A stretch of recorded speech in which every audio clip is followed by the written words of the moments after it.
सुनैना और सुरेखा यह दोनों देवरानी जेठानी थी। जेठानी सुनैना नौकरी भी करती थी और देवरानी सुरेखा यह घर संभालती थी। उनका परिवार बहुत बड़ा था। सास ससुर और उन दोनों के बच्चे कुल मिलाकर 10 लोग घर में रहते। और अब बहुत साल बाद उनकी बुआ सास अपने भाई के घर रहने आई थी। सुबह उठने के बाद बुआ सास ने देखा कि सुनैना फटाफट अपने काम कर रही थी। सुरेखा ने नाश्ता बनाया और वह नाश्ता सुनैना ने सबको परोसा।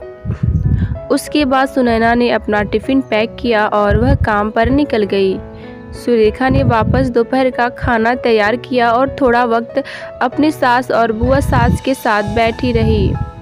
बुआ सास से रहा नहीं गया। उन्होंने सुरेखा को पूछा, छोटी बहू, तुम्हारी जेठानी तुझ पर बहुत हुक्म चलाती है। सुबह से देख रही हूँ रसोई घर में अकेले ही काम करती हो और वह महारानी दिखावा करने के लिए नाश्ता परोस रही थी, जैसे कि उसी ने नाश्ता बनाया हो। यह सुनने के बाद सुरेखा ने बुआ सास की तरफ देखा और बोली, बुआ सास जी, ऐसा कुछ नहीं है। सुनैना दीदी बहुत अच्छी हैं। बुआ सास बोली, तुम बहुत भोली हो सुरेखा, मुझे सब समझ में आता है।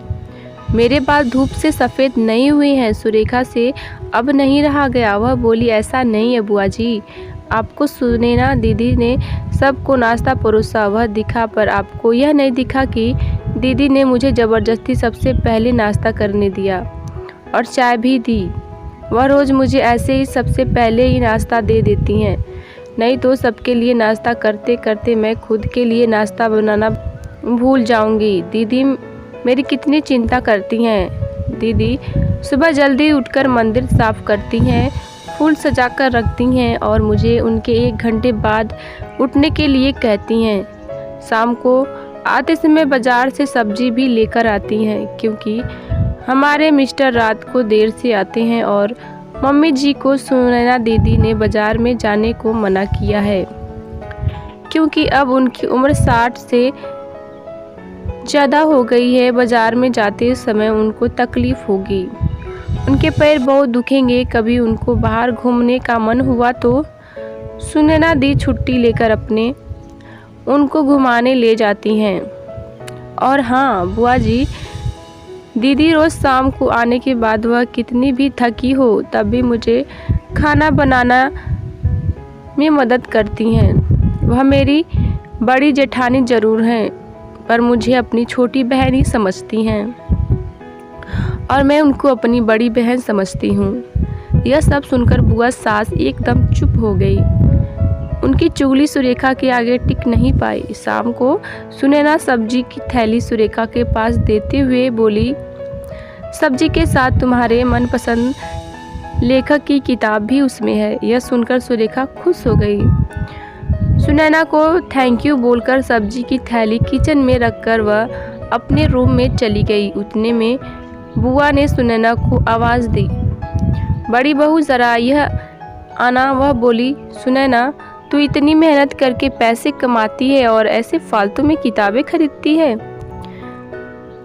खरीदी करके मुफ्त का खर्चा करती हो, वह भी अपनी छोटी देवरानी के लिए। वह ऐसे भी घर में बैठकर करती ही क्या है। तुम दिन भर मेहनत करती हो और वह घर में आराम करती है।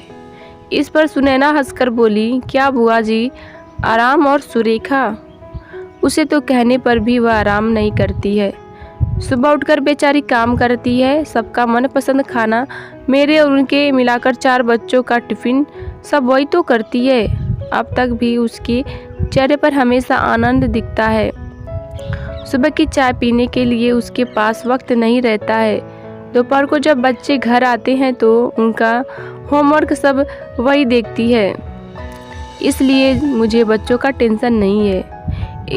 इसलिए ही मैं ऑफिस में मन लगाकर काम कर पाती हूँ।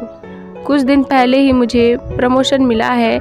इसके अलावा मम्मी जी और पापा जी की दवाइयाँ कभी ख़त्म हो गई और कभी लाने की हो तो वही ध्यान में रखती है। घर में कोई मेहमान आए तो उनकी मेहमान नवाजी भी वही करती है। बुआ जी, घर और बच्चे संभालना छोटी बात नहीं है। इतना सब सुनकर बुआ जी उनकी तो बोलती ही बंद हो गई। सुनैना कभी कोई शिकायत नहीं करती है। वह सब काम कर लेती है, वह सिर्फ पढ़ना पसंद करती है। फिर मैं मेरी छोटी बहन के लिए इतना नहीं कर सकती? मैं नहीं करूँगी तो फिर कौन करेगा? इतना बोलकर सुनैना अपने रूम में चली गई।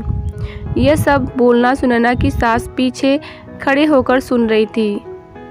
वो बुआ के पास आई और बोली, जी, यह दोनों देवरानी जेठानी ज़रूर हैं, लेकिन उनका रिश्ता दो सगी बहनों से ज़्यादा पक्का है। मेरे घर की मजबूत दीवारें हैं यह दोनों। पहले मैं भी एक बुरी सास थी, हमेशा इन दोनों में झगड़ा लगाने का प्रयास करती थी, पर यह दोनों के प्यार के आगे मैं भी हार गई। वैसे भी झगड़ा लगाकर नुकसान तो हमारे ही घर का होगा ना। पर यह बात बुआ को समझ में नहीं आई।